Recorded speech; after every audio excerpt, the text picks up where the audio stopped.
Pra, policia merret me këtë gjë. Është brenda fushës së përpjekjes policisë, se kjo është një temë që kemi diskutuar edhe privatisht më shumë kohë. A është vepër penale? Po.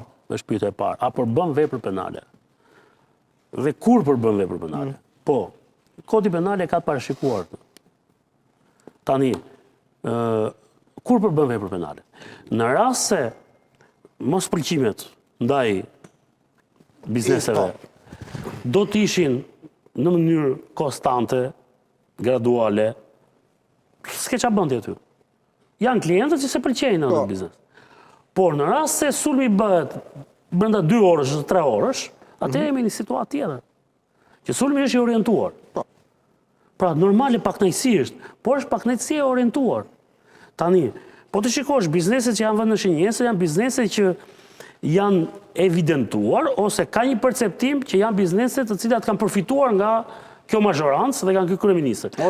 Ose pronarët e tyre publikisht kanë kritikuar, kanë sharë protestuese. Po, etiket po ato janë raste sporadike, se nuk dalin shumë ta bëjnë atë gjë në Shqipëri.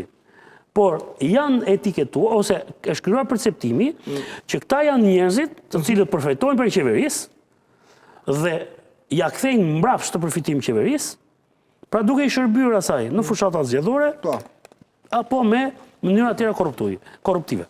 Pra, protestuesit kanë evidentuar kryeministrin dhe 1, 2, 3, 4, 5. Dhe parlamentin dhe kush është oligarkia e quajnë ata në një. Por dhe kompanitë që i shërbejnë atij, ose kanë përfituar. Pra ata po i godasin bizneset si pjesë e mekanizmit që ka pushteti. Nuk po i godasin bizneset në vetvete si biznese. Tash me përjashtim të radhës që sepse i kanë parën disa që duan të bëhen protagonistë, po nuk është kollaj.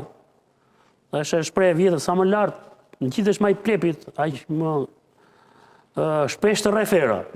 Në qoftë se do hysh ti do merresh me rrjetet sociale. Unë e kuptoj atë biznesmenin e peshkut, por ai ka problem se ai njeh shumë mirë edhe detin edhe oqeanin. Po hyre ti piranjat. Mos mbret aty, nuk është më deti mes dhe.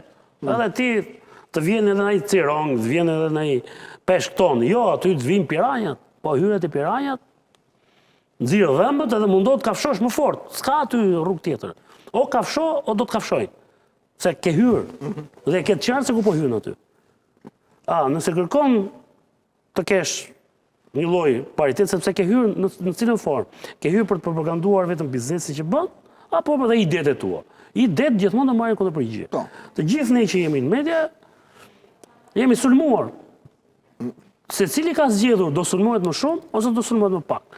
Sa më fort sulmon, aq më shumë do të sulmoj. Është ashiqare kjo, dhe kjo dihet.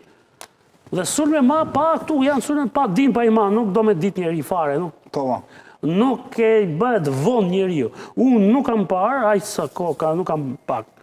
Kam kaluar 30 vjet si gazetar. Bëhem në herë kurioz e hy në komunikime të vendeve të tjera, qytetarëve të tjera. Nuk ekziston kjo lloj gjuhë që kemi ne. Gjuha e urrejtjes, kryesisht gjuha e urrejtjes që kemi ne është e jashtëzakonshme. Unë e kuptoj pakënaqësinë, pakënaqësia është tjetër gjë, mendimi ndryshe është tjetër gjë.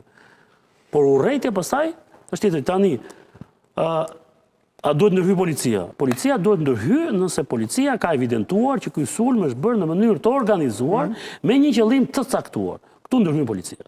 Por policia nuk ndërhyn dot, dhe s'ka pse ndërhyn, por mendimet e lira të qytetarëve. Ky është sepse kjo gjë nuk është bërë deri tani.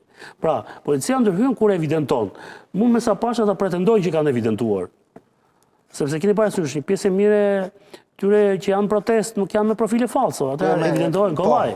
Pra, ata janë me idenë që po sulmojnë kryeministrin, sepse të qëllim kanë ata. Ata thonë jep dorëheqjen, ti jep dorëheqjen, ne do të luftojmë.